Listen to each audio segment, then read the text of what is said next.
হঠাৎ কানে বাজতে লাগলো বর এসেছে, বর এসেছে বলে চিৎকার করতে লাগলো। বরকে বরণ করা হলো।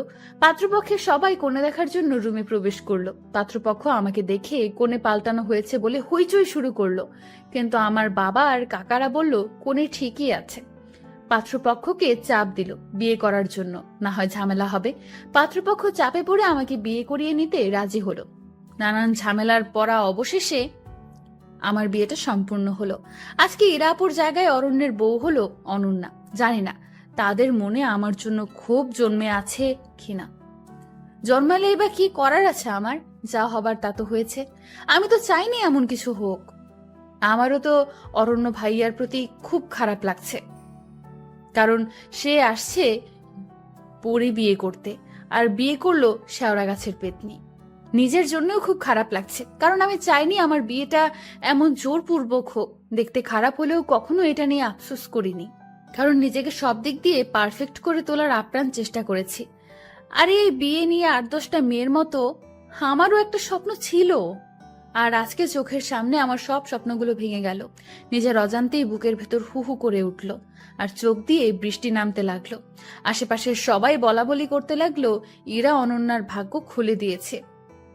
তা না হলে অনন্যা এমন ছেলে কখনো বিয়ে করতে পারতো নাকি?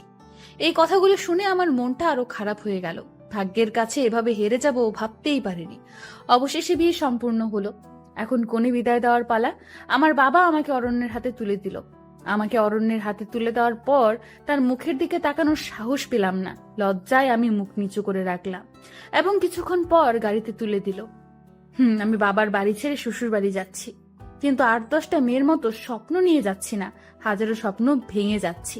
ভাগ্যের পরিহাস এমন হবে বুঝতে পারিনি। অবশেষে ব্যস্ত শহরের পথ পেরিয়ে আমি শ্বশুরবাড়ি পৌঁছালাম। শ্বশুরবাড়ির বাকি সবাই আমাকে দেখে কানাকানি করতে লাগলো। কি সর্বনাশ করেছে অরণ্য! এক তো মধ্যবিত্ত ঘরে বিয়ে করেছে, তার মধ্যে মেয়ে হলো অসুন্দর। মেয়ে দেখার সময় সবার চোখ কপালে ছিল নাকি? এই মেয়েকে অরণ্যের সাথে মানায় না, এমন সর্বনাশ অরণ্য নিজ হাতে কেন করলো? এসব শুনে মনটা আরো ভাঙতে লাগলো। কোন রকম সবাই তুলে আমাকে ঘরে নিল। খেয়াল করলাম ঘরটা ভীষণ সাজানো গোছানো, চারদিকে ফুলের সুবাস ছড়াচ্ছে। আজ এই ঘরে ইরা আপু আসার কথা ছিল। ভাগ্যের লীলা খেলায় আমি আসলাম। ঘরে নিভু নিভু আলোতে চুপ করে বসে রইলাম। হয়তো এই সময় অন্য মেয়েরা বসে থাকে স্বামীর অপেক্ষায়, আর আমি বসে আছি এক অনিশ্চিত ভবিষ্যতের অপেক্ষায়। হঠাৎ খেয়াল করলাম অরণ্য ঘরে ঢুকেছে। ওনাকে দেখে আমার পুরো শরীর ভয়ে কাঁপতে লাগলো। জানি না কি কথা সম্মুখীন হতে হবে আমাকে। এসব ভেবে ভয়ে কুকড়ে যেতে লাগলাম। খেয়াল করলাম উনি আমার দিকে তাকিয়ে আছে। হঠাৎ করে লক্ষ্য করলাম আমার শরীর ভীষণ কাঁপছে। উপরে তাকালাম, মনে হলো ফ্যান আমার উপরে পড়ে যাবে। সবকিছু উল্টাপাল্টা লাগছে। আমার এখন কি করা উচিত বুঝতে পারছি না। কিছুক্ষণ পর চোখ বন্ধ করে ধপাস করে শুয়ে পড়লাম। আস্তে আস্তে শরীর নিস্তেজ হয়ে কাঁপতে লাগলো, কষ্ট হতে লাগলো খুব। হঠাৎ খেয়াল করলাম কেউ আমার হাত ধরেছে। হাত ধরে চোখে মুখে পানির ঝাপটা দিচ্ছে, কিন্তু চোখ খোলার মতো শক্তি আমি পাইনি। এবার মনে হয় কেউ আমার প্রেসার মাপছে, কিন্তু চোখ খোলার মতো শক্তি আমি পাইনি। আস্তে আস্তে আরো নিস্তেজ হতে লাগলাম। অনুভব করলাম আমার পাশে এখন কেউ নেই। নিজেকে খুব অসহায় মনে হলো। কিছুক্ষণ পর খেয়াল করলাম কেউ আমার মুখে কিছু একটা দিয়ে বলতেছে, এই যে, আপনি এটা খেয়ে নিন, আপনার প্রেশার খুব নেমে গিয়েছে, একটু কষ্ট করে খান, হা করুন। কথাগুলো শোনার পর হা করার মতো শক্তি পাচ্ছিলাম না। কোনোভাবে নিজের মধ্যে শক্তি সঞ্চার করে হা করলাম। খেয়াল করলাম মুখে পানি দিচ্ছে। পানি না মিষ্টি বুঝতে বাকি রইল না, চিনির পানি। তাই নিজের মধ্যে শক্তি জুগিয়ে পানিটা খেলাম। খাওয়ার পর একটু ঝিম ধরে শুয়ে রইলাম। এবার শরীরে কিছুটা শক্তি পাচ্ছি, চোখটা খোলার মতো। চোখ খুলে লক্ষ্য করে দেখলাম অরণ্য আমার পাশে বসে আছে কিছু খাবার নিয়ে। একটু তাড়াহুড়ো করে বসতে নিলাম। উনি আমাকে বললেন, এত তাড়াহুড়ো করার কিছু হয়নি, আস্তে আস্তে উঠুন, আর উঠে এগুলো খেয়ে নিন। আপনাকে দেখে মনে হচ্ছে সকাল থেকে কিছু খাননি, তাই প্রেশার কমে গেছে। আপনি এগুলো খেয়ে নিন। সকাল থেকে আমার উপর দিয়ে যা গেছে এরপর গলা দিয়ে খাবার নামে নাকি? তবে আমি অনেক খেতে পারা একটা মেয়ে, সারাদিন কিছু না কিছু খেতাম।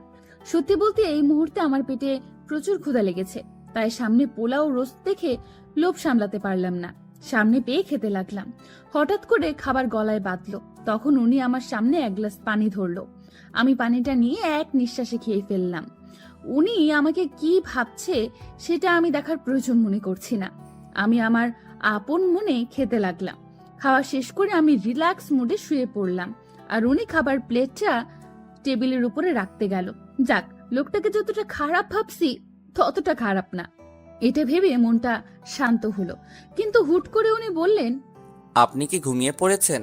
না ঘুমালে আপনার সাথে একটু কথা ছিল। আমি নড়ে চড়ে বসলাম। না, আমি ঘুমাইনি। কেন, কি বলবেন বলুন।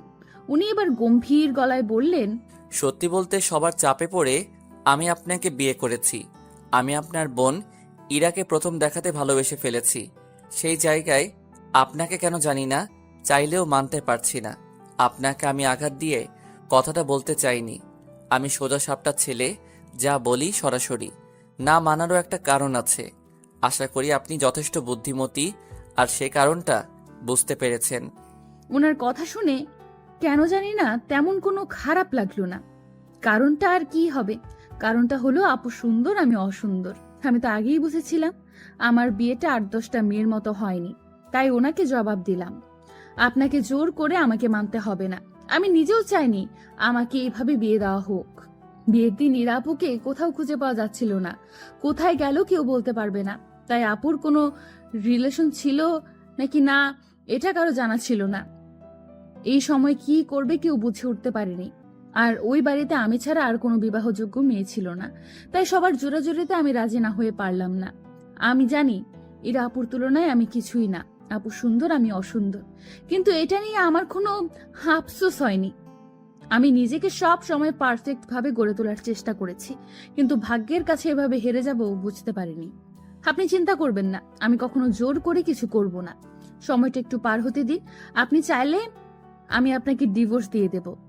আমার কথা শুনে উনি বেশ চমকে গেলেন। উনি হয়তো আশা করেননি আমি এমন কিছু বলবো। কিছুক্ষণ স্তব্ধ থেকে উনি উত্তর দিলেন, সে যাই হোক, সময় সব বলে দিবে। আপাতত আমি আপনাকে মেনে নিতে পারবো না। আপনি এ বাড়িতে এসেছেন মেহমান হিসেবে। আপনার যেন কোনো সমস্যা না হয় সে বিষয়টা খেয়াল রাখবো। দয়া করে আমার ভালোবাসা পাওয়ার আশা রাখবেন না, কারণ আমি আপনার বোনকে প্রথম দেখাতে ভালোবেসে ফেলেছি।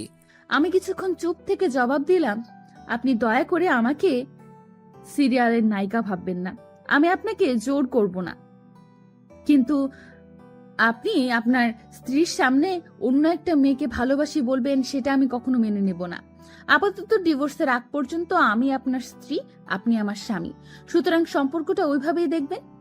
আর আমার সামনে অন্য মেয়েকে ভালোবাসি বলার আগে 10 বার ভেবে বলবেন, কারণ আমি দেখতে অসুন্দর হলেও নিজেকে কখনো ছোট করে দেখি না, এখনো দেখব না।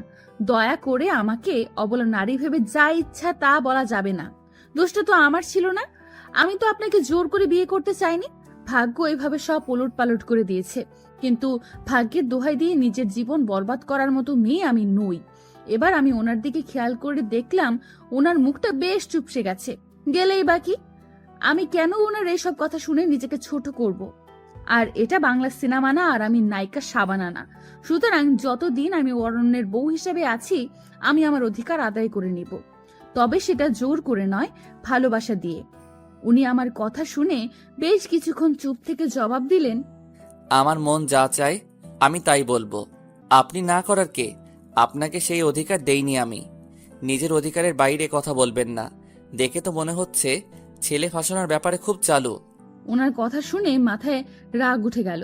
তবুও নিজেকে শান্ত করে জবাব দিলাম, আপনাকে আমার চরিত্রের সার্টিফিকেট দিতে বলেছি? আমার ব্যাপারে মন্তব্য করার অধিকার দিয়েছি নাকি? আপনি যেমন আমাকে বলছেন আমিও আপনাকে বলবো। আর হ্যাঁ, এটাকে বলে লেভেল। আর হ্যাঁ, আপনাকে যেমন আমাকে তেমনই হতে হবে। দেখেন, আপনি কিন্তু বেশি বকবক করছেন। আপনাকে দেখে তো প্রথম ভাবলাম কথা বলতে জানেন না। এখন তো দেখছি আপনার মুখ দিয়ে কথার ফুলঝুরি ফুটেছে। আমার সাথে লাগতে আসবেন না। আমিও এবার শান্ত হয়ে জবাব দিলাম, বকবক আপনি শুরু করেছেন। দেখতে অসুন্দর বলে কি ভেবেছেন অবলা নারী? সিরিয়ালের মতো আপনাকে উপরে শুইতে দিব আর আমি নিচে শুয়ে পড়ব? তা হবে না মশাই। আমার পাশে এসে ঘুমান। আপনি তো বেশ ডেঞ্জারাস মেয়ে। আপনার পাশে আমি ঘুমাবো কেন? আমি ব্রুটা বেশ কুচকে বললাম, তাহলে কোথায় ঘুমাবেন? জবাবে উনি বললেন, পাশের রুমে ঘুমাবো? আমি হাসি দিয়ে বললাম, তা হবে না মশাই, আপনি এখানেই ঘুমাবেন। উনি আমার কথা শুনে বেশ অবাক হলেন মনে হয়। কিছুক্ষণ চুপ থেকে রাগ রাগ ভাব নিয়ে আমাকে বলল, আপনি কিন্তু বেশি বাড়াবাড়ি করছেন। সে যাই করি, আমি ঘুমালাম, তবে রুম ছেড়ে ঘুমানো যাবে না। রুম ছেড়ে ঘুমালে আমি কিন্তু আপনার সাথে চলে আসব।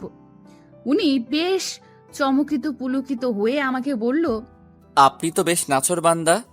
ওকে, রুম ছেড়ে যাব না, আমি নিচে ঘুমাচ্ছি। এবার আমায় একটু রেহাই দিন। আমি মুচকি এসে জবাব দিলাম, ওকে ভূত মশাই। উনি ভ্রুটা কুচকে বলল, ভূত মশাইটা কে আবার? আমি হাসতে হাসতে বললাম, কেন আপনি? উনি অবাক হয়ে বলল, এর মধ্যেই আপনি আমার নাম ঠিক করে ফেলেছেন? হ্যাঁ করেছি। উনি বিরক্ত হয়ে জবাব দিলেন, আপনি সত্যি পাগল একটা মেয়ে, সেটা কি আপনি জানেন? আমি হেসে তাকে জবাব দিলাম, সেটা নতুন করে বলার কিছু নেই। আমি একটু নাছোড় বান্দা, সবাই জানে। আপনি ঘুমান, আর হ্যাঁ ধন্যবাদ এত কিছু খাওয়াবার জন্য। সবগুলো খাবার আমার প্রিয় ছিল, শুধু চিনির পানি ছাড়া। উনি কিছুটা চুপ হয়ে বলল, দোহাই লাগে, এবার চুপ হন, আমাকে ঘুমাতে দিন। আমি হাত দিয়ে মুখ চেপে ইশারা দিলাম ঘুমান। এরপর উনি ঘুমিয়ে পড়লেন। আপনারা হয়তো আমার এরকম আচরণ দেখে অবাক হচ্ছেন, আমি এরকম কেন করলাম। সত্যি বলতে আমি ছোটবেলা থেকে এমন নাছোড়বান্দা আর পাগলাটে। পাগলামির ভাবগুলো এত বড় হওয়ার পরেও যায়নি, তাই পাগলামির সুযোগ পেলেই করে ফেলি। এই যে অরণ্যের সাথে সবেমাত্র শুরু করেছি, এরপর যে কত কি হবে তা আস্তে আস্তে জানতে পারবেন। যাই হোক, সেদিনের মতো ঘুমিয়ে পড়লাম। পরদিন সকালে উঠে আমি খেয়াল করলাম উনি নাক ডেকে ঘুমাচ্ছে। এমন ভাবে নাক ডাকছে মনে হয় ভূমিকম্প হচ্ছে। আমি কি করব বুঝতে না পেরে এক গ্লাস পানি নিয়ে ওনার নাক বরাবর ঢেলে দিলাম। ভূতমশাই খপ করে উঠে বসে বলতে শুরু করলো, কি হলো? আপনি এভাবে গায়ে পানি দিলেন কেন? মাথার সব ছিঁড়ে গেছে নাকি আপনার? আমি এবার হাসতে হাসতে বললাম, মাথা আমার ঠিক আছে। এমন ভাবে নাক ডাকছেন মনে হয় 7 মাত্রায় ভূমিকম্প হচ্ছে। লক্ষ্য করলাম উনি বেশ রেগে আছে আমার কথা শুনে। কিছুক্ষণ দম ধরে বসে থেকে আমাকে বললেন, দেখেন, এসব মজা আমার একদম পছন্দ না, আর এমন করবেন না।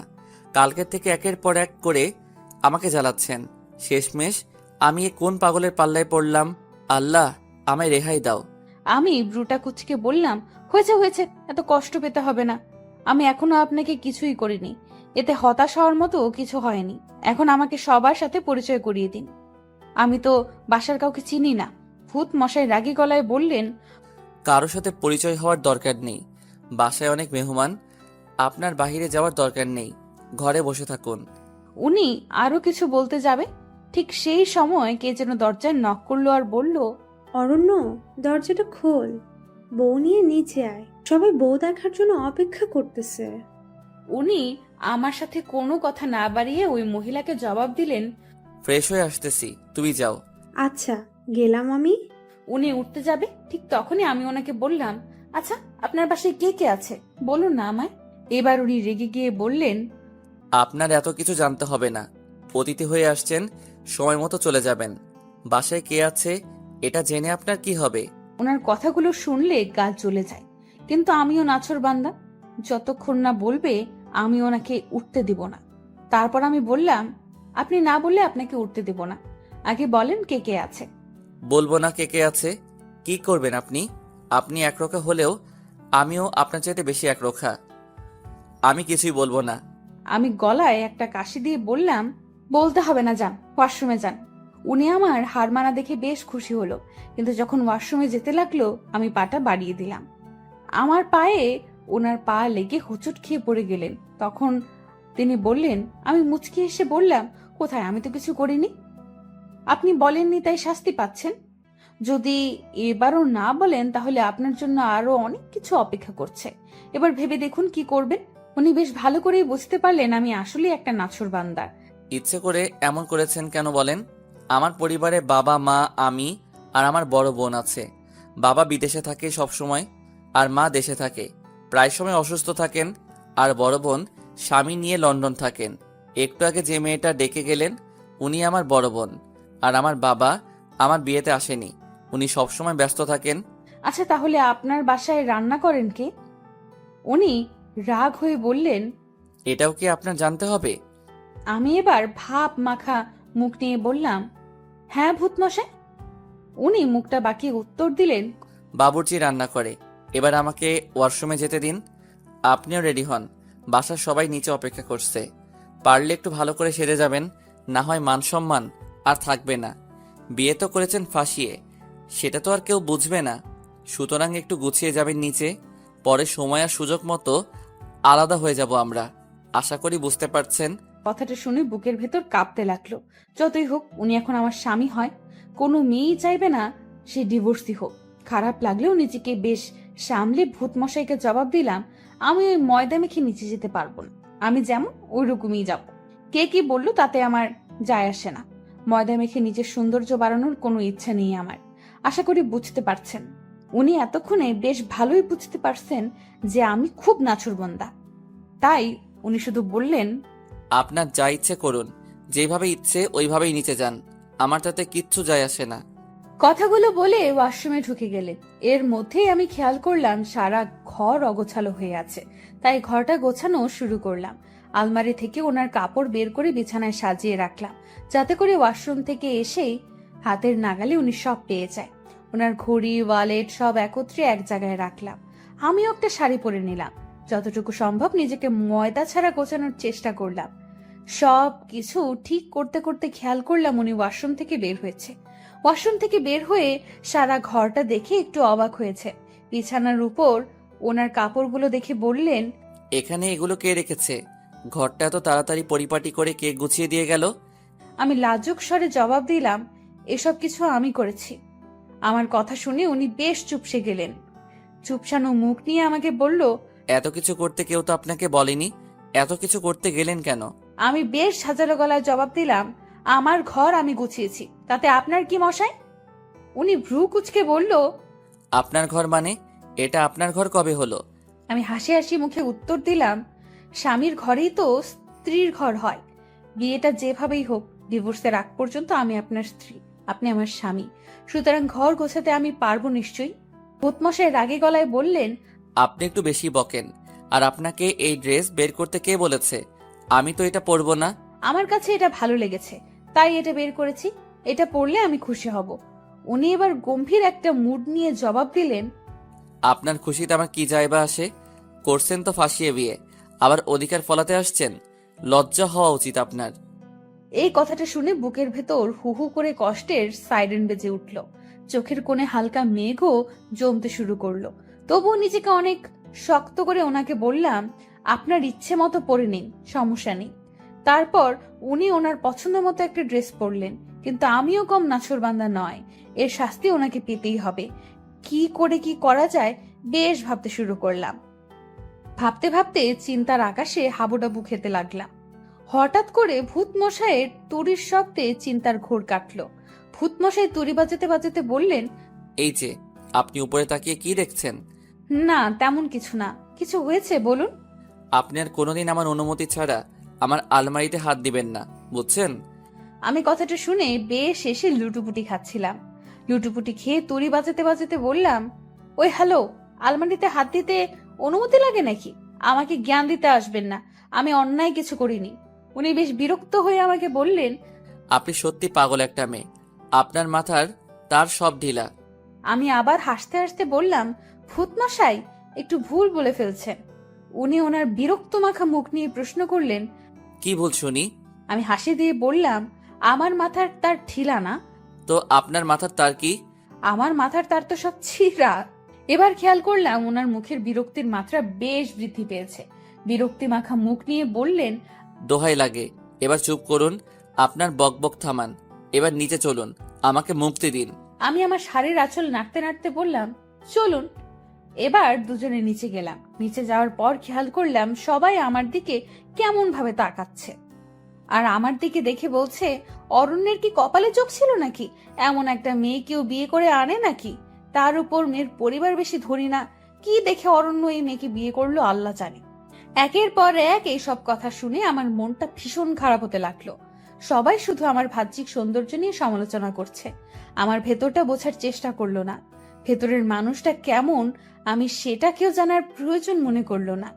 হুট করে খেয়াল করলাম আমার শাশুড়ি মা এসেছেন। সবাই শাশুড়ি মাকে দেখে চুপ হয়ে গেল। শাশুড়ি মা এসে আমাকে দেখে বললেন, তোমার নাম কি মা? আমি চট করে ওনাকে সালাম করে বললাম, আমার নাম অনন্যা। উনি হাসি দিয়ে বললেন, বাহ, খুব সুন্দর নাম। আমি মাকে বললাম, মা আপনি এদিকে এসে বসেন। মা, আপনি অসুস্থ শরীর নিয়ে কষ্ট করে এখানে আসলেন কেন? শুনেছি ডাক্তার নাকি আপনাকে বেড রেস্ট দিয়েছে। এ শরীর নিয়ে এখানে আসার কি দরকার ছিল? আপনি বললে আমি আপনার রুমে চলে যেতাম। আমি আপনার রুমটা চিনলে সকালে উঠে আমি আপনার রুমে চলে যেতাম, কিন্তু আপনার রুমটা চিনি না। তাছাড়া এই বাড়িতে আমি নতুন, তাই চিনতে পারিনি। চিনলে আমি চলে যেতাম। মা, কষ্ট হয়নি তো আসতে? উনি এক রাশ হাসি নিয়ে বললেন, আমার মাটা দেখে অনেক সুন্দর করে কথা বলে। আমার মাটা যেমন রূপবতী তেমনি গুণবতী। মায়ের মুখে রূপবতী কথাটা শুনে যেন নিজের চোখে অঝরের বৃষ্টি নামতে লাগলো। জীবনে প্রথম কেউ আমাকে রূপবতী বলেছে। নিজেকে সামলাতে অনেক চেষ্টা করলাম, কিন্তু জানি না কেন আঘাতটা সামলাতে পারলাম না। তাই মাকে ধরে হু হু করে কেঁদে বললাম, মা আপনি আমাকে রূপবতী বলছেন? আমাকে আজ পর্যন্ত কেউ রূপবতী বলেনি। আপনার মুখে রূপবতী কথাটা শুনে কেন জানি না আবেগটাকে সামলাতে পারলাম না। শাশুড়ি মা আমার মাথায় হাত বুলিয়ে দিয়ে বললেন, সবাই তোমার বাইরের রূপটা দেখেছে, কিন্তু ভেতরের রূপটা কেউ দেখেনি। তোমার ভেতরের রূপটা যদি কেউ দেখতো, তাহলে সবাই তোমাকে রূপবতী বলতো। আমি যে তোমার ভেতরের রূপটা উপলব্ধি করতে পেরেছি, যার কারণে তুমিই আমার কাছে সবচেয়ে রূপবতী। আমি আমার মেয়ের মুখে সব শুনেছি বিয়ের ব্যাপারে। শোনো মা, আমার ছেলে তোমার কপালে ছিল, তাই তোমার সাথে এভাবে বিয়ে হয়েছে। আমার ছেলের ভাগ্যে তুমি ছিলে। কে কি বললো কান দিবে না, কারণ মানুষ যাই বলুক, নিজের কাছে যেটা সঠিক মনে হবে সেটাই করবে। মানুষের কাজ কথা বলা। মনে রাখবে, যখন তোমাকে কেউ নেতিবাচক মন্তব্য করবে, ভেবে নিবে সে তোমার জয়ে ঈর্ষান্বিত।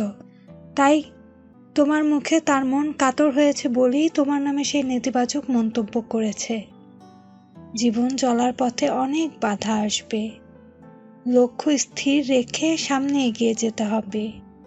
মানুষের কথায় কান দিয়ে নিজের লক্ষ্য থেকে বিচ্যুতি হবে না। মায়ের কথাগুলো শুনে মনে আরো ভরসা পেলাম। মাকে জড়িয়ে ধরে আবেগে আরো কাঁদতে শুরু করলাম। মা আমার মাথায় হাত বুলিয়ে বললেন, পাগলিটা কাঁদছে কেন? শোনো মা, আজকে রাতের পর থেকে বাড়িটা ফাঁকা হয়ে যাবে। নীলাও চলে যাবে রাতের ফ্লাইটে লন্ডনে। বাড়িতে আমি, তুমি, অরণ্য ছাড়া কেউ থাকবে না। প্রতিদিন বাবুর্চির রান্না খেতে খেতে বিরক্ত হয়ে গিয়েছি। আমি জানি আমি এবার চিন্তামুক্ত, কারণ আমাকে আর বাবুর্চির রান্না খেতে হবে না। আমার বৌমা আমাকে সব রান্না করে খাওয়াবে। কিরে মা, খাওয়াবি না? আমি চোখে পানি মুছতে মুছতে বললাম, কেন পারবো না? এত ছোট একটা আবদার পালন করতে পারবো না মেয়ে হয়ে? তাহলে আমি তোমার কেমন মেয়ে? চিন্তা করো না, আমি সব গুছিয়ে নেব। আমাকে শুধু বুঝিয়ে দিও আর দোয়া করো। উনি হাসতে হাসতে বললেন, সে তো অবশ্যই। চারপাশে এ সময় বেশ নিস্তব্ধতা বিরাজ করছে। সবাই চুপ হয়ে গেছে। খেয়াল করলাম আমার ভূত মশাই আমার দিকে আলুর মতো চুপসানো মুখ নিয়ে হা করে তাকিয়ে আছে। আমিও এই সুযোগে নিজেকে একটু পাগলামি থেকে বিরত রাখতে পারলাম না। সুযোগ বুঝে ভূত মশাইকে চোখ টিপুনি দিলাম। ভূত মশাই আমার চোখ টিপুনি দেখে একটু নড়ে চলে দাঁড়ালো।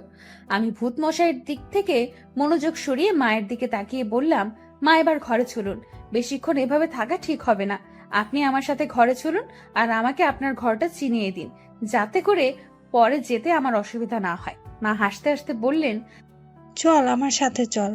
আমি মাকে নিয়ে ঘরে গেলাম আর মা আমার হাতটা ধরে বললেন, দেখো মা, অরণ্য বেশ সরল সোজা সাপটা স্বভাবের ছেলে। তুমি অরণ্যকে ভালো রেখো, তুমি তাকে কখনো কষ্ট দিও না। আমি মায়ের হাতটা চেপে ধরে বললাম, মা বিয়েটা যেভাবেই হোক না কেন, আমি এখন অরণ্যের স্ত্রী। অরণ্যের ভালো মন্দের বিষয়টা আমি মাথায় রাখবো। আপনি শুধু আমার জন্য দোয়া করবেন। মা আবার আমার মাথায় হাত বুলিয়ে দিয়ে বললেন, দোয়া করি অনেক সুখী হও। মায়ের আবদার মাখা স্পর্শ নিয়ে বের হলাম রুম থেকে। মায়ের রুম থেকে বের হয়ে দেখলাম ভূত মশাই এক জায়গায় স্থির হয়ে দাঁড়িয়ে আছে। এই সুযোগ আমার প্ল্যানটা কাজে লাগানোর। আমি একটু কোক মুখে নিয়ে ভূত মশাইয়ের কাছে গিয়ে জোরে হাঁচি দিলাম আর সব কোক ওনার গায়ে ফেললাম। উনি বেশ লাফিয়ে উঠে বললেন, আমি ভালো করে জানি আপনি ইচ্ছে করেই এমন করেছেন। কেন করেছেন এমন? আপনি আমার সাথে এমন করেন কেন? মাকে তো দেখলাম খুব হাত করে ফেলছেন। ফাঁসানোর ব্যাপারে আপনি অনেক বড় ওস্তাদ। মাকেও ফাঁসিয়ে দিয়েছেন।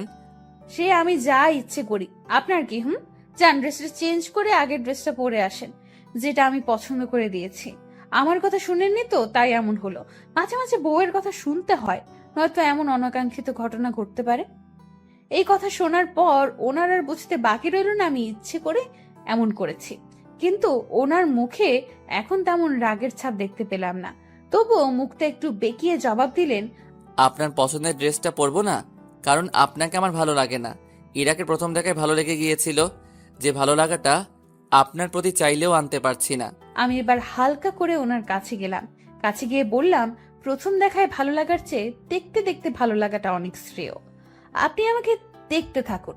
এই কথা বলে চোখ টিপুনি দিয়ে আবারও বললাম, ওই ড্রেসটা পরলে অনেক ভালো লাগবে, পরবেন কিন্তু। পরবো না। এই কথা বলে তিনি তাড়াহুড়ো করে রুমে চলে গেলেন। কিছুক্ষণ পর খেয়াল করলাম উনি সিঁড়ি দিয়ে নামছে। আমি ওনাকে দেখে পুরো অবাক, কারণ আমি যেই ড্রেসটা পরতে বলেছি সেই ড্রেসটা পরেছে। আমি তো ওনার দিক থেকে চোখ সরাতে পারছিলাম না। হুট করে উনি আমার কাছে এসে বললেন, ভাববেন না আপনার কথা রাখতে পড়েছি। আমার ড্রেস আমি পরবো, যা ইচ্ছে তা পরবো। আমি এবার আর কোনো কিছু বললাম না, শুধু মুচকি একটু হাসি দিয়ে বললাম, আচ্ছা ঠিক আছে, কিছু ভাববো না। ছোটখাটো খুনসুটিতে সারা দিন পার করলাম। সন্ধ্যার দিকে একে একে সব মেহমান চলে গেল। নীলা আপুরও রাতের ফ্লাইটে লন্ডনে চলে গেলেন। যাওয়ার আগে শুধু বলে গেল, বিয়ে যেভাবেই হোক আমি যেন সব কিছু ম্যানেজ করে নেই। আমি আশ্বাস দিলাম সব ঠিক করে নিব। পরিবারের এমন সাপোর্ট পাবো আশাও করিনি। সবাই আমার পাশে আছে এটা ভেবে মনে আরো ভরসা পেলাম। সারা দিন পার করে রাতে ঘুমাইতে গিয়ে রুমে দেখি ভূতমশাই কি যেন কাজ করতেছে। আমি এক মগ কফি নিয়ে তার দিকে এগিয়ে দিয়ে বললাম, এই যে আপনার কফি। উনি আমার হাত থেকে কফি নিয়ে কফিতে এক চুমুক দিয়ে কিছুটা টেস্ট বোঝার চেষ্টা করলো মনে হয়। আর একটু পর আমাকে বললেন, কফিটা কে বানিয়েছে? আমি লজ্জা মাখা মুখে বললাম, কেন? কফিটা ভালো হয়েছে তাই। আমি লজ্জা মাখা মুখে বললাম, কফিটা আমি বানিয়েছি। উনি এবার মুখটা আলুর চপের মতো করে ফেললেন। ভুলক্রমে উনি আমার প্রশংসা করে ফেলেছেন। এটা মনে হয় ওনার উচিত হয়নি, তাই মুখটাকে বাংলার 5 করে ফেললেন। এবার মনে হয় আমাকে একটু পচিয়ে ওনার দায়িত্ব পালন করবে। যা ভেবেছিলাম তাই করেছে। উনি ওনার মুখটাকে বাংলার 5 বানিয়ে আমার দিকে তাকিয়ে বললেন, এই জন্যই বলি টেস্টটা এত জঘন্য কেন। আমি ওনার কথার ভ্রুক্ষেপ না করে একটু মুচকি হাসি দিয়ে চলে গেলাম। পরের দিন সকালে উঠে সব রান্না করলাম। রান্না করে মায়ের খাবার নিয়ে মায়ের রুমে চলে গেলাম। মা আমাকে দেখে হাসি মাখা মুখ নিয়ে বলে উঠল, কিরে মা, এখন এত খাবার নিয়ে আসলি কেন? এত খাবার কোথায় দেখলে তুমি? এতগুলো সব খেতে হবে তোমাকে, নয়তো সুস্থ হবে না। আমার কাছে খাবার নিয়ে কোনো ফাঁকি দিতে পারবে না। খাইতে না চাইলে মায়ের দিয়া জোর করে খাওয়াবো। উনি হাসতে হাসতে আমার মাথায় হাত দিয়ে বললেন, বুঝতে পেরেছি, আমার আর ফাঁকি দেওয়া যাবে না। তা দাও, খেয়ে নেই। আমি মাকে খাওয়াতে লাগলাম আর একের পর এক গল্প শুনতে লাগলাম। মনে হয় উনি অনেক দিন পর মন খুলে কথা বলছে। ঠিক এ সময় অরণ্য এসে বলল, মায়ের রুমে আপনি এখন কি করছেন? মায়ের জন্য খাবার নিয়ে এসেছিলাম। আচ্ছা, আপনি এখন যান, মায়ের সাথে আমার একটু কথা আছে। ঠিক তখনই পাশ থেকে মা বললেন, অনন্যা তো পর কেউ না, অনন্যার সামনে বল কি বলবি। না মা, আমি একা কথা বলতে চাই। আমি আর কিছু না বলে মায়ের পাশ থেকে উঠে চলে আসলাম। কিছুক্ষণ পর উনি কথা শেষ করে খাবার খেতে আসলেন। আমি খাবারগুলো খেতে দিলাম। খেয়াল করলাম গপ গপ করে খাবার খাচ্ছে। এরপর আমি বললাম, আরে মশাই আস্তে খান, সব শেষ হয়ে গেলে আবার রান্না করব। মানে এগুলো কে রান্না করছে? লাজুক মুখে জবাব দিলাম, এগুলো সব আমি রান্না করেছি। এই জন্যই বলি এত জঘন্য কেন। কথাটা বলে উনি খেতে লাগলেন। আমি তখন বললাম, জঘন্য খাবার এভাবে খাচ্ছেন, ভালো খাবার হলে কিভাবে খেতেন? আমার কথাটা কানে তুললেন না মনে হয়, খেয়ে যাচ্ছে। এবার ওনাকে বললাম, এই যে শুনছেন, হ্যাঁ, কি বলবেন বলুন। আমি একটু বাইরে যেতে চাই, কিছু জিনিস কিনতে হবে, রান্নার জন্য কিছু সবজি লাগবে। আমি গেলে মন মতো কিনে আনতে পারতাম। আপনি গেলে যান, কিন্তু কি দিয়ে যাবেন? একটা গাড়ি আমি নিয়ে যাব। আরেকটা গাড়ি থাকলেও ড্রাইভার নেই। ড্রাইভারের স্ত্রী অসুস্থ, তাই ছুটি নিয়ে বাড়ি গিয়েছে। আপনি কিভাবে যাবেন? আমি মুচকি হেসে বললাম, সেই গাড়ির চাবিটা দিয়ে যান, আমি একাই যেতে পারবো। উনি অবাক হয়ে বললেন, একা চলে যেতে পারবেন মানে? গাড়ি কে চালাবে? কেন আমি চালাবো? আমার এই কথা শুনে এবার উনি বেশ চমকে উঠলেন। আমার মুখ থেকে উনি এমন কথা আশা করেননি হয়তো। তারপর আমাকে জিজ্ঞেস করলেন, আপনি গাড়ি চালাতে পারেন? আমি হাসতে হাসতে বললাম, হ্যাঁ পারি। অসুন্দর বলে নিজেকে কখনো ছোট ভাবিনি, সবকিছু শেখার চেষ্টা করেছি, নিজেকে পারফেক্ট ভাবে গড়ে তোলার চেষ্টা করেছি। আমার কথা শুনে উনি কিছুক্ষণ আমার দিকে তাকিয়ে রইলেন এবং বললেন, আচ্ছা, আমি চাবি দিয়ে যাব। তারপর উনি আমাকে চাবি দিয়ে চলে গেলেন। আস্তে আস্তে দিন কাটতে লাগলো, অরণ্যের সাথে খুনসুটিগুলো বাড়তে লাগলো। খেয়াল করলাম অরণ্য অনেক পরিবর্তন হতে লাগলো। এর মধ্যে হুট করে একদিন অরণ্য অফিস থেকে এসে আমাকে বলতে লাগলো, আপনি একটু তাড়াতাড়ি রেডি হন, আপনাকে নিয়ে এক জায়গায় যাব। অরণ্যের এমন কথা শুনে আমার মনটা খুশিতে নাচতে শুরু করলো। কিন্তু অরণ্য আমাকে নিয়ে কোথায় যাবে জানার জন্য মনটা ছটফট করতে লাগলো। তাই নিজের আবেগ আর সামলাতে পারলাম না। অরণ্যকে জিজ্ঞেস করলাম, আপনি আমাকে কোথায় নিয়ে যাবেন? অরণ্য বেশ রাগ রাগ গলায় বলল, আপনাকে রেডি হতে বলেছি, আপনি রেডি হন। এত কিছু জানতে হবে না, একটু বকবক বেশি করেন, এত বকা ভালো না। যান, রেডি হয়ে আসুন। আমি মুখটা কাচুমাচু করে যেতে লাগলাম। উনি পেছন থেকে ডেকে বললেন, শুনেন। আমি হাসি দিয়ে পেছন ফিরে বললাম, হ্যাঁ বলেন। আমি জানতাম কোথায় যাব, আপনি বলবেন। উনি আরেকটু গম্ভীর গলায় জবাব দিলেন, আপনার মাথায় আসলেই গোবর। আমি বলার আগে বকবক করে যাচ্ছেন। আমি কোথায় যাব সেটা বলার জন্য ডাকিনি। আমি মন খারাপ করে ওনার দিকে তাকিয়ে বললাম, তাহলে কেন ডেকেছেন? আমি ডেকেছি এজন্য আজকে একটা শাড়ি পরবেন। হঠাৎ শাড়ি পরবো কেন? আমি বলেছি তাই পরবেন। আপনি বললে পরতে হবে। বলছি তো পরবো না। উনি রেগে গিয়ে বললেন, আপনাকে পরতেই হবে। বলছি তো পরবো না। আপনার যা ইচ্ছা তাই করেন। এ কথা বলে উনি চলে গেল। আমার তো ওনাকে রাগাতে পেরে খুব ভালো লাগতেছে। এখন কি করব? শাড়ি পরবো নাকি কিছুই মাথায় আসছে না। আজকে ভূতমশাই আমাকে কোথাও নিয়ে যাবে। কেন জানি না ভূতমশাই এই কয়েকদিনে অনেকটা পাল্টে গেছে।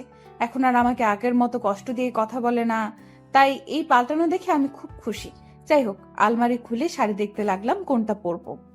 এত শাড়ির মধ্যে কোন শাড়িটা পরলে ভূতমশাই খুশি হবে। দেখতে দেখতে আলমারির সব শাড়ি খাটের উপর রাখলাম। ভূতমশাই আমার কাছে এসে বলল, আপনি এখন রেডি হননি? খাটের উপর শাড়ির মেলা বসিয়েছেন, এত শাড়ি খাটের উপর রাখছেন কেন? আমি তোতলাতে তোতলাতে জবাব দিলাম, না না না মানে না। কি না মানে মানে করছেন? স্পষ্ট করে বলেন কি হয়েছে। এমনিতে তো কথা একটাও মাটিতে পড়ে না, এখন এভাবে তোতলাচ্ছেন কেন? ঠিক করে বলেন কি হয়েছে। আমি মুখটা একটু অসহায় ভাবে নিয়ে বললাম, না মানে। আবার না মানে শুরু করেছেন। সত্যি বলতে আমি কোন শাড়িটা পরবো ঠিক বুঝতে পারছি না। আপনি যদি একটু ঠিক করে দিতেন ভালো হতো, আমার রেডি হতে সুবিধা হবে। উনি মুচকি হেসে আমাকে বললেন, একটু ওইদিকে যান। সামান্য শাড়িটা ঠিক করতে পারছেন না, কোনটা পরবেন সবকিছু তো বলার আগে করেন। আজ এমন কি হলো, শাড়ি পছন্দ করতে পারছেন না? না মানে। থাক, আপনাকে আর না মানে করতে হবে না, দেখতে দিন শাড়িগুলো। আমি একটু সরে পাশে গিয়ে বসলাম। উনি আমার পাশে এসে বসলেন এবং সব শাড়ি থেকে একটা শাড়ি হাতে নিয়ে বললেন, আপনি বরং কালো শাড়িটা পরুন, পরলে ভালো লাগবে। কালো শাড়ির কথা বলাতে আমার মনের ভেতর কেমন করে উঠল, কারণ আমি ফর্সা না তাই। এরপর আমি ওনাকে বললাম, আমি তো ফর্সা না, তাই আমাকে কালো শাড়ি মানাবে বলে মনে হচ্ছে না। কালো শাড়িতে কালো লাগবে আমাকে, একদম পেতনি মনে হবে। আপনি আমাকে অপমান করার জন্য এমন বলেছেন তাই না? উনি আমার কথায় মনে হয় বেশ বিরক্ত হলো। হয়তো আমার মুখে এমন কথা আশা করেনি, তাই উনি বিরক্তি মাখা মেজাজে আমাকে বললেন, আপনার মতো সাহসী মেয়ের মুখে এমন কথা মানায় না। মা তো বলেছে সৌন্দর্য ভিতরে থাকে, বাহিরে সৌন্দর্য কোনো সৌন্দর্য না। আপনাকে না হয় আমি ভিতর থেকে দেখলাম। আপনি কালো শাড়িটা পরুন, আপনাকে অপমান করার কোনো ইচ্ছা আমার নেই। আপনার যদি মনে হয় আমি অপমান করার জন্য বলেছি, তাহলে পরার দরকার নেই। এই কথাটা বলে উনি রুম থেকে বের হয়ে গেলেন। আমি এখন কি করব বুঝে উঠতে পারছি না। অবশেষে চিন্তা ভাবনা করে কালো শাড়িটা পরে নিলাম। এই প্রথম আমি কালো শাড়ি পরলাম। কালো ছিলাম বলে কখনো কালো ড্রেস পরিনি। আজকে কালো শাড়িটা পরাতে নিজের কাছে নিজেকে কেন জানি সুন্দর লাগছে। হালকা একটু পাউডার মুখে মেরে নিলাম। হঠাৎ করে খেয়াল করলাম উনি রুমে প্রবেশ করেছেন। রুমে প্রবেশ করে আমাকে দেখে বললেন, বাহ, আপনাকে খুব সুন্দর লাগছে। কালো কাজল পরলে আরো সুন্দর লাগবে, সাথে একটা বড় খোপা করলে। আমি কালো, তার উপর কালো কাজল পরলে চোখগুলো আরো কালো দেখাবে। সাদা কালো কোনো ভেদাভেদ নেই, ভেদাভেদ তো মানুষের দৃষ্টি করে। আপনাকে সুন্দর দৃষ্টিতে কেউ দেখলে অবশ্যই তার কাছে সুন্দর লাগবে। মানুষকে সুন্দর অসুন্দর তখন লাগে যখন মানুষের দৃষ্টি সুন্দর অসুন্দর হয়। আপনি চাইলে কালো কাজল পরতে পারেন, আপনাকে ভালো লাগবে। ভূতমশাইয়ের কথাগুলো শুনে মনের ভেতর রোমাঞ্চকর অনুভূতি আসলো। ওনার মুখে এমন কথা শুনে নিজের মধ্যে অসম্ভব ভালো লাগা কাজ করছে। সত্যি কখন যে ওনাকে ভালোবেসে ফেলেছি বুঝতে পারিনি। হঠাৎ করে ওনার ডাকে চিন্তার ঘোর কাটলো। কি ব্যাপার, কোথায় হারিয়ে গেলেন? না মানে, আবার না মানে? হয়েছে হয়েছে, এবার চটপট রেডি হন, আমি নিচে নামছি। এই বলে অরণ্য নিচে নামতে লাগলো। দরজার সামনে গিয়ে পেছনে তাকিয়ে বলল, এই যে শুনুন, জি বলেন। একটা টিপ পড়লে খারাপ লাগবে না, আর মাথায় খোপা করুন। অরণ্যের মুখে এসব কথা শুনে আমি লজ্জায় লাল হয়ে গেলাম। অরণ্য এভাবে আমাকে বলবে আমি কখনো ভাবিনি। অরণ্য এ বলে বাহিরে গেল। আমি টিপ আর খোপা করে নিচে নামলাম। খেয়াল করলাম মা নিচে বসে আছে। মা আমাকে দেখে বললেন, আজকে আমার মা অনন্যা এত খুশি, কোথায় যাচ্ছে? মায়ের কথা শুনে আরো লজ্জা পেলাম। লজ্জায় লাল হয়ে নিচে তাকিয়ে রইলাম। মা আমার এই হাল দেখে কাছে আসলো আর আমার মাথার উপরে হাত তুলে বলল, আজকে অন্যের সাথে ঘুরতে যাওয়া হচ্ছে, এতেই এত লজ্জা? আজকে মাকে অনেক সুন্দর লাগছে, দেখি হাতটা দাও। আমি মায়ের দিকে হাত বাড়িয়ে দিলাম। মা তার হাত থেকে বালাজোড়ো খুলে আমার হাতে পরিয়ে দিয়ে বলল, বিয়ের পর হাত খালি রাখতে হয় না, হাতে সব সময় চুড়ি পরে থাকতে হয়। যাও, তোমার তো আর আনন্দের শেষ নেই, স্বামীর সাথে ঘুরে এসো। আমার মহাজনও কাল পরশু আসবে, তখন আমিও ঘুরবো। তখন আমাদের প্রেম দেখে হিংসে করো না। আমি হাসতে হাসতে মাকে বললাম, কি যে বলো না মা, আমি তো তোমার বন্ধুর মতো। যাও মা, দেরি হলে অরণ্য রাগ করবে। আমি রেডি হয়ে বের হলাম। খেয়াল করলাম উনি গাড়ির সামনে দাঁড়িয়ে আছেন।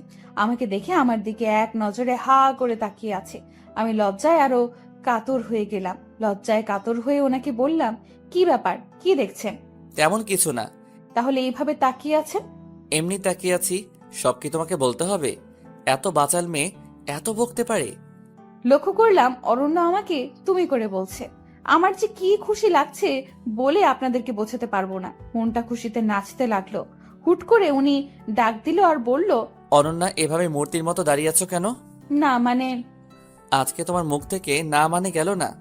এই যে আমাকে তুমি করে বললেন তাই আর কি। তুমি আমার বয়সে ছোট, তোমাকে কেন আপনি ডাকবো? তোমাকে তুমি করেই ডাকবো। শুনো, জি বলুন।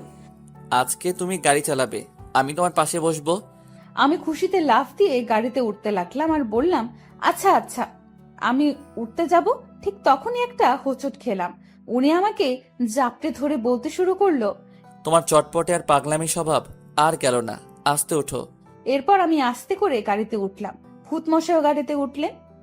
আমি গাড়িটা স্টার্ট দিয়ে বললাম, কোথায় যাবেন মশাই? উনি আমাকে রাস্তা বলে দিল।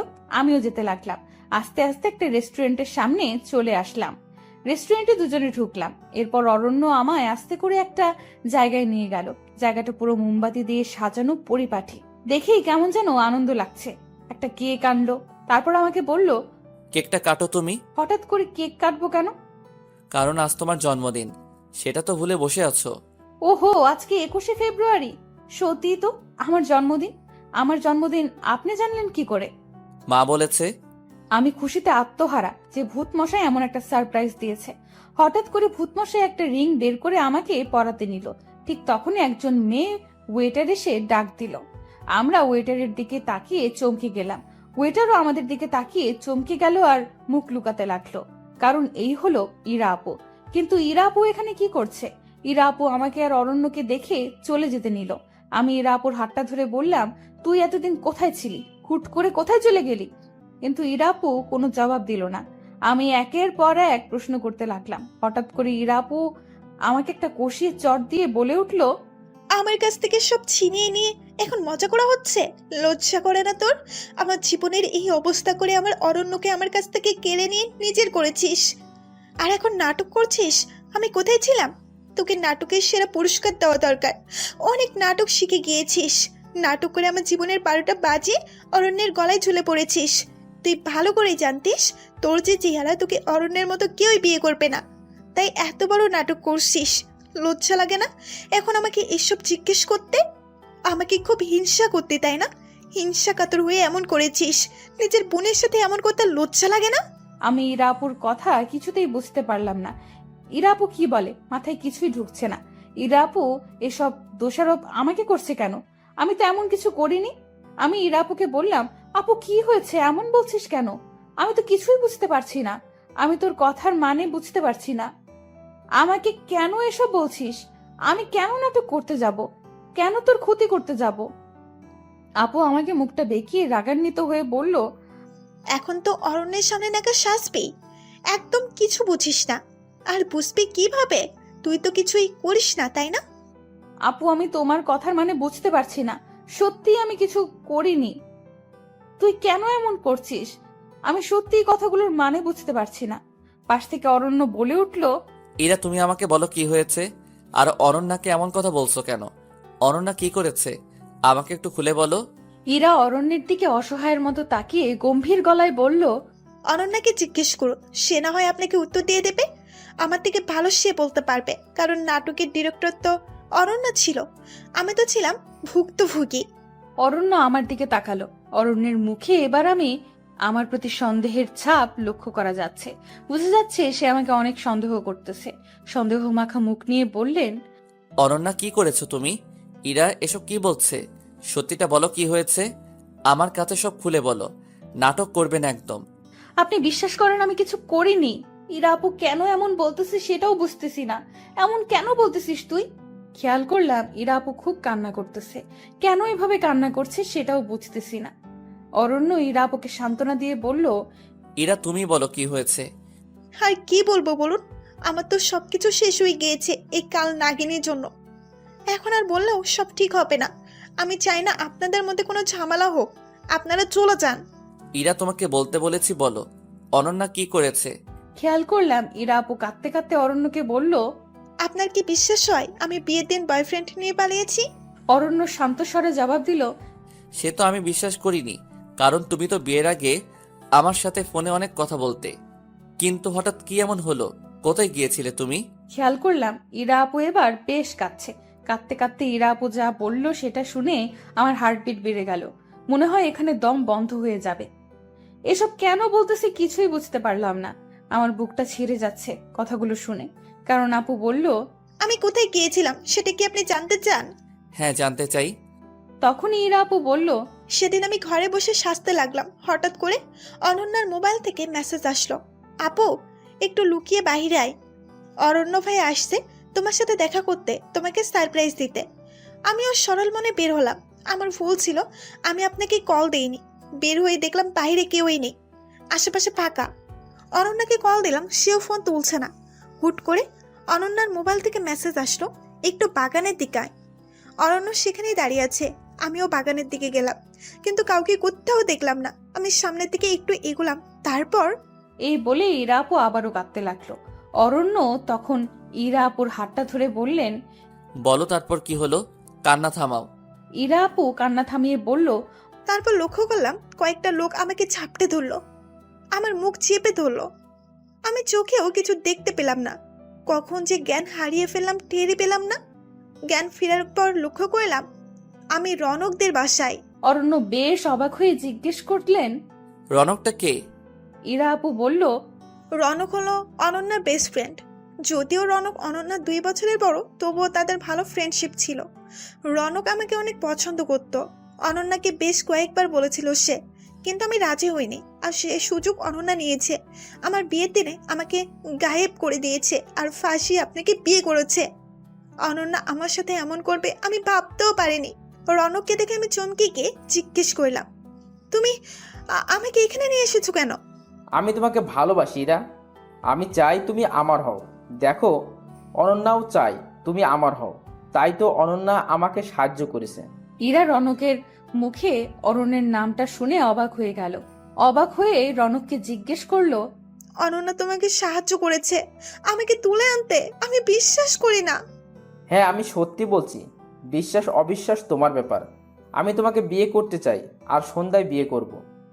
আমি সব কিছু ঠিক করে রেখেছি। এই কথাগুলো বলে ইরা আপু আবার কাঁদতে লাগলো। অরণ্য ইরার হাতটা আরো ভালো করে ধরে বললেন, এরপর তুমি ওখান থেকে কিভাবে এসেছো? এরপর আমি কোনো রকম রনকের চোখ ফাঁকি দিয়ে বের হলাম। এরপর বাড়ি থেকে দেখি আপনার সাথে অনন্যার বিয়ে হয়ে গেছে, আর সবাই ভেবে নিয়েছে আমি পালিয়ে গিয়েছি। সেদিন আমার মুখটা দেখানোর মতো ইচ্ছে আর ছিল না, তাই বাড়িতে আর যাইনি। সরাসরি ফ্রেন্ডের বাসায় চলে যাই।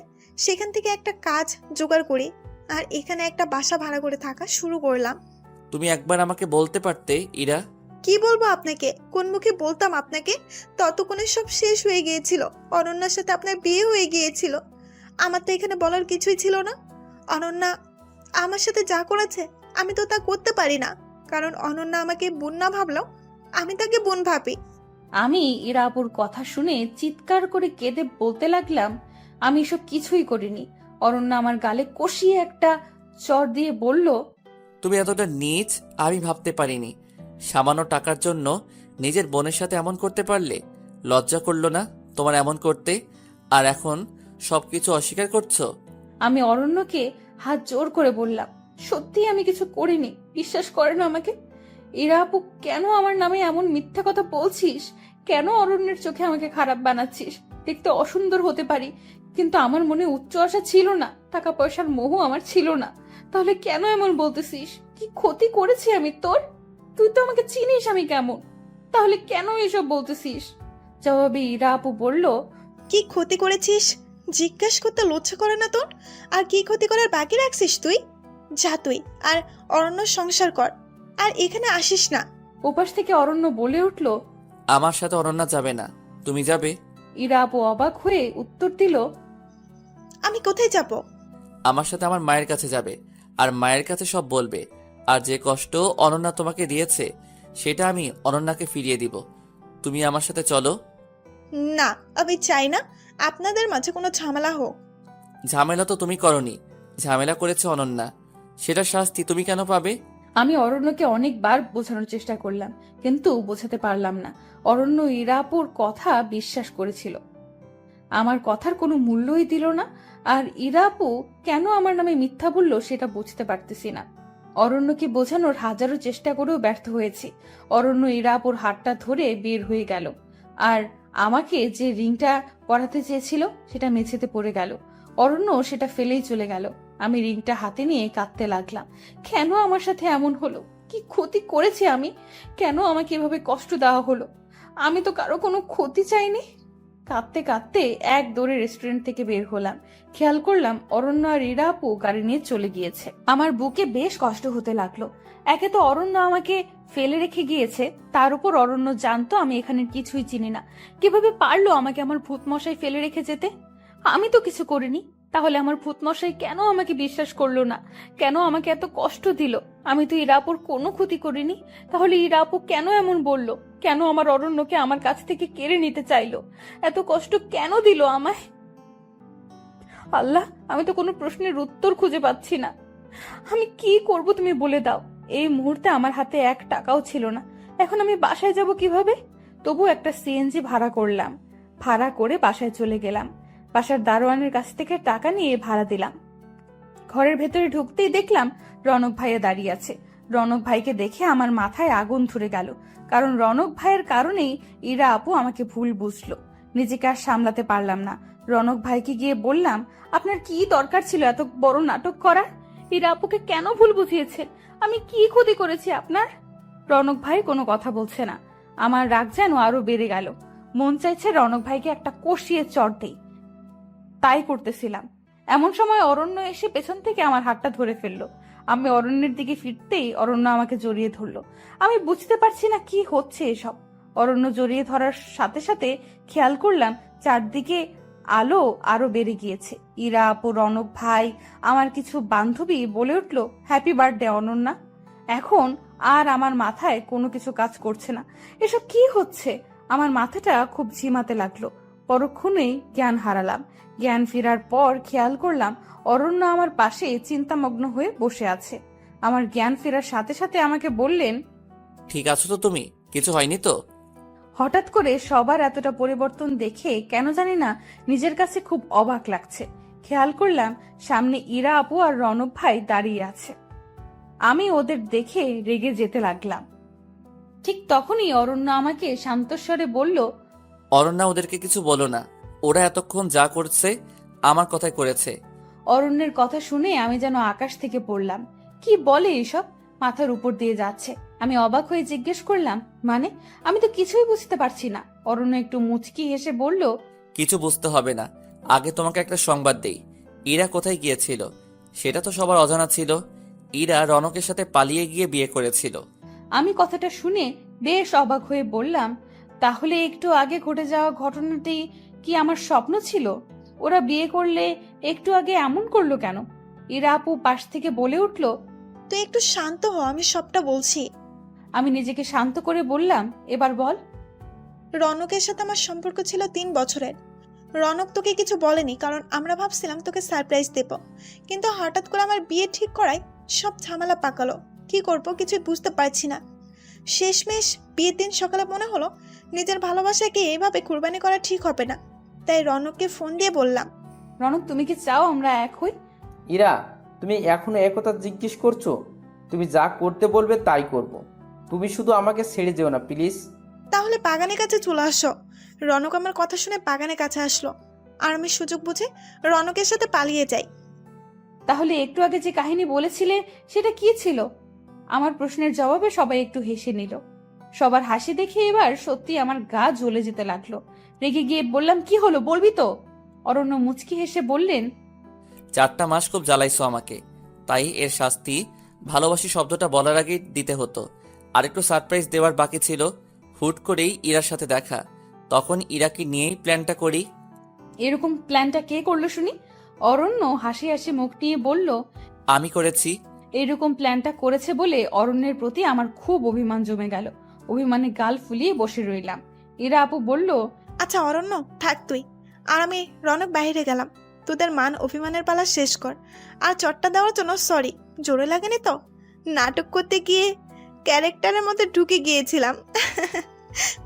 ইরা আপুর কথাটা শুনে অভিমান আরো বেড়ে গেল। তাই অভিমানী গলায় বললাম, হয়েছে, জুতা মেরে গরুদান করতে হবে না। ইরা আপু হাসি দিয়ে রনক ভাইয়াকে নিয়ে চলে গেল, আর আমি গাল ফুলিয়ে বসে রইলাম। অরণ্য আমার দিকে তাকালো, কিন্তু আমি অভিমানের কারণে অরণ্যের দিকে তাকালাম না। অরণ্যের চোখ যেন আমার দিক থেকে সরছে না। আমি যেন তার চোখের নিশানা থেকে সরাতে পারছি না। ক্রমশই আমার অভিমান কমতে লাগলো। তবুও অভিমান ধরে রাখতে চেষ্টা করলাম, কিন্তু অভিমান ধরে রাখতে পারলাম না। তাই অরণ্যকে জড়িয়ে ধরে আবেগে কাঁদতে লাগলাম। কাঁদতে কাঁদতে বললাম, আমাকে এইভাবে কষ্ট দেওয়ার কি দরকার ছিল? আমি যদি হারিয়ে যেতাম ওই জায়গা থেকে। আমি তো আমার অনন্যাকে চিনি, যে সে বাসা খুঁজে আসতে পারবে সেটা আমার খুব ভালো করেই জানা ছিল। সারপ্রাইজটা কেমন লাগলো? খুব বাজে লাগছে। এইভাবে আর সারপ্রাইজ দিবেন না। নাটক করতে গিয়ে তো রিং ফেলে আসলেন।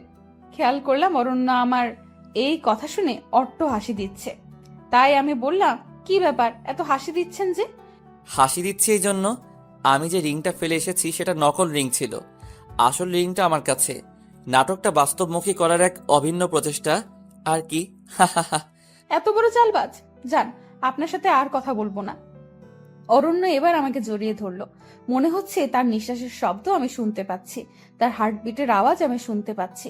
এবার কানের কাছে মুখটা হালকা করে নিয়ে বললেন, আই লাভ ইউ আমার পেতনি। এবার যেন তার প্রতি থাকা সকল অভিমান দুমড়ে মুচড়ে শেষ হয়ে গেল। অভিমানটা টিকিয়ে রাখার ব্যর্থ চেষ্টা করলাম, কিন্তু পারলাম না। আমি ফিসফিস করে বললাম, আই লাভ ইউ টু ভূতমশাই। আমার মতো কালো মেয়েকে ভালোবাসলেন কিভাবে? মানুষের দৃষ্টি সুন্দর অসুন্দরের বৈষম্য করে। আমার দৃষ্টিতে তুমি সবচেয়ে বেশি সুন্দরী। অরণ্যের মুখে এই কথাটা শুনে আমি যেন কোথাও নিমেষেই হারিয়ে গেলাম। কিছু বলতে চাইলেও আর বলতে পারছি না, কারণ গলাটা থরথর করে কাঁপতে লাগলো। অরণ্য এবার আমার চোখটা হাত দিয়ে চেপে ধরলো আর বলল, আমার সাথে একটু চলো। আমি বললাম, কোথায়? আগে চলো, তারপর বলি। এত নাচরবান্দা মেয়েরে বাবা, এত বকবক করতে পারে? হয়েছে, আর বকবক করব না, এবার নিয়ে যান। চোখটা চেপে ধরে আস্তে আস্তে আমাকে কোথাও নিয়ে যাচ্ছে। কিছুই বুঝতে পারছি না। হুট করে চোখ খুললাম, খেয়াল করলাম আমি ছাদে। চারদিকে মোমবাতি দিয়ে সাজানো। ইরা আপু আর রনক ভাইয়া বাজি ফুটাতে লাগলো। পাশে মা দাঁড়িয়ে আছে, ওনার পাশে একজন ভদ্রলোক দাঁড়িয়ে আছে। আমার বুঝতে বাকি রইল না উনি আমার শ্বশুর মশাই। আমি দৌড়ে গিয়ে ওনাদের সালাম করলাম। ইরা আপু ও রনক ভাইয়া একটা কেক আমার সামনে আনলো আর বলল, ভূত আর পেতনি দুইজন কেকটা কাটেন। আর অরণ্য ভাইয়া, আপনি অনন্যাকে রিং পরিয়ে দিন। আর অনন্য, তোর হাতের নকল রিংটা ফেলে দে। এত বোকা কবে হয়েছিস? সামান্য নাটক বুঝতে পারলি না? তুই তো বেশ নাছর পান্দা আর বুদ্ধিমতী ছিলি। আমি লজ্জায় লাল হয়ে গেলাম আর বিড়বিড় করে বললাম, প্রেমে পড়লে যে মানুষ বলদ হয় সেটা আমাকে দিয়ে প্রমাণ হলো। অরণ্য ধাক্কা দিয়ে বলল, কি বিড়বিড় করা হচ্ছে? না কিছু না। একটু ওইদিকে তাকাও, তোমার জন্য সারপ্রাইজ আছে। কি সারপ্রাইজ? ওইদিকে তাকিয়ে দেখো। আমি ওইদিকে তাকিয়ে দেখি বাবা, মা, চাচা, চাচি সবাই এসেছে। আমি খুশিতে আত্মহারা হয়ে গেলাম। বিয়ের পর এসব ঝামেলার কারণে আমার শ্বশুর বাড়িতে কেউ আসেনি। এইভাবে সারপ্রাইজ পাবো বুঝতে পারিনি। আমি তো খুশিতে স্থির হয়ে গেছিলাম, নড়তেও পারছি না।